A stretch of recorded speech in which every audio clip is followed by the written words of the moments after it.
You're listening to Margins, a mini episode of The Magnetic Pull.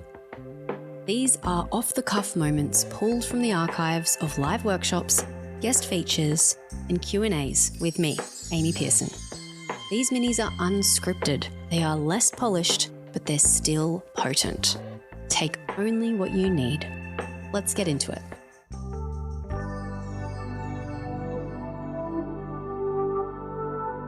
What do you mostly think about posting when you go to post? Do you have like a specific area that you want to focus on when you're posting, or is it sort of just all different random elements of what you do work-wise with clients? Content-wise, yeah, I mean, I do, it tends to come from a conversation with a client. So, some kind of insight that I think might be useful to share with other clients. Great. That's great. And actually worth mentioning, I'm glad you mentioned that, because I should have said this earlier.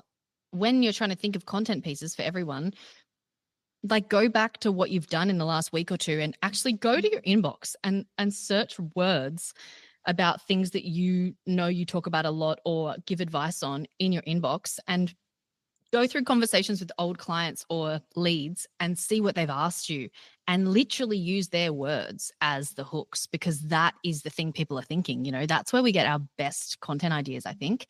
I think a lot of the time we try and reframe it from the expert lens, but actually if we just go back to what they said, it's so much better. And I'll give you an example of this. I've been doing the marketing club for a year. I've been marketing it for a year. And the other day I sent out a feedback form and I got a response, and it said that she's glad she joined because it helped her with content fatigue. And I was like, oh, why have I never used that phrase before? That's such a good way to put it. Like, it's so obvious to me, but just having her put content fatigue down, I was like, bingo, that's a great one. And now I've been using it all the time and it's working. So when the real clients that you work with say like genuine things to you, use the actual words they've said. So struggling to charge your worth. Okay, great. So let's see. Is this one specifically for who? Do you have a specific type of client? Yeah, so garden designers and landscapers. Okay, great. And so you do graphic design for them?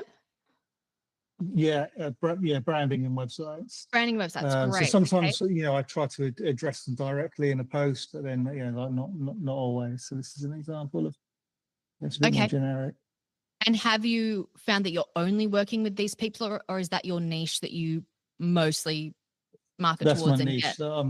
Yeah, that's my niche now. Okay. And are you getting a lot of them still? Yeah. Great. It could always be more, but yeah. I mean, this is probably a good example. Like, okay, so I've got one comment on there.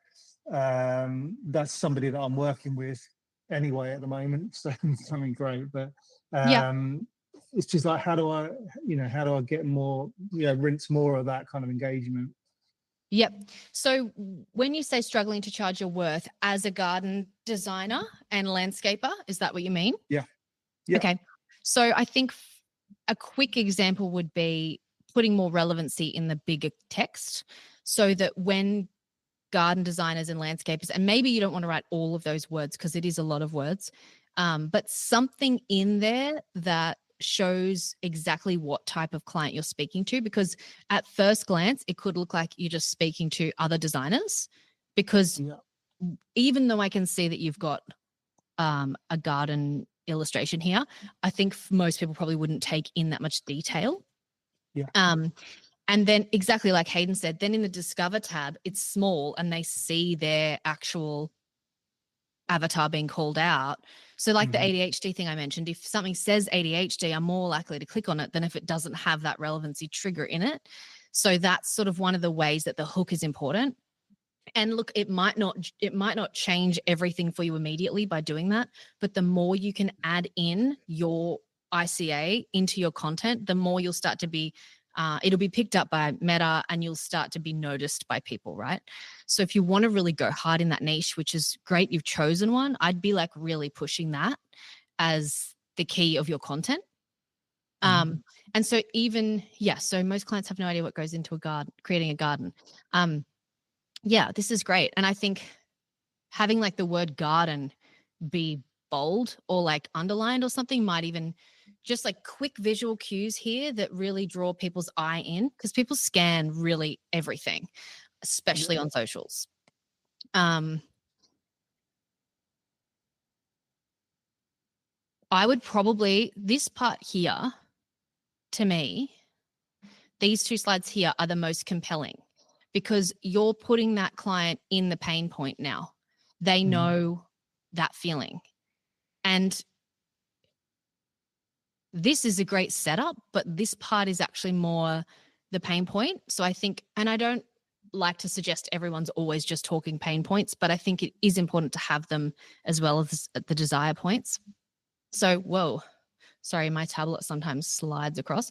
So back to the start here, it could be you're putting them in that specific pain point that you had on the other slide. Like you're taking a little piece out of that and you're putting them in the situation of, I have to go back and read it again now.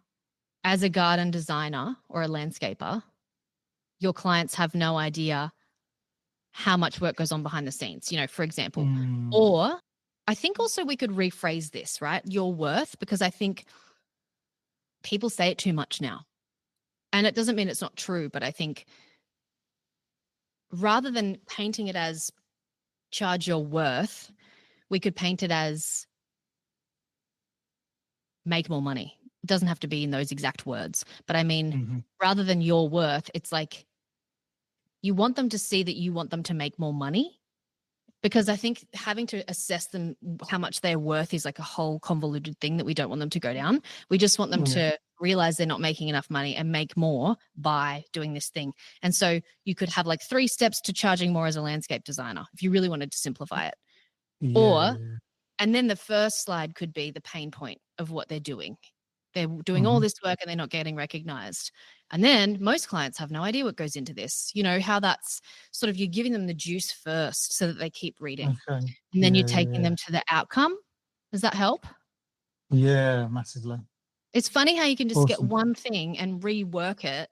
There's nothing wrong with the content. It just needs to be tweaked and moved around. And then it's another great piece of content, right? And so this is what I mean. People post something and then it dies. And then it's like, no, there's still so much you could do with this. Let's do it again, you know? So you'd say just take that and just have another go at it? Definitely. I'd probably do like 5 different iterations of that and just do them, like give them a couple of weeks apart, do other stuff in between. Because and the other thing worth remembering is no one else is looking at your content going, hang on, they've done that before. No one cares. They're so caught up in themselves. It's really not happening. And it's the only way for you to learn for yourself what your people want and what's moving forwards, you know? Thank you for listening. I know it was unpolished, I know it was unscripted, but hopefully you still got something juicy out of it.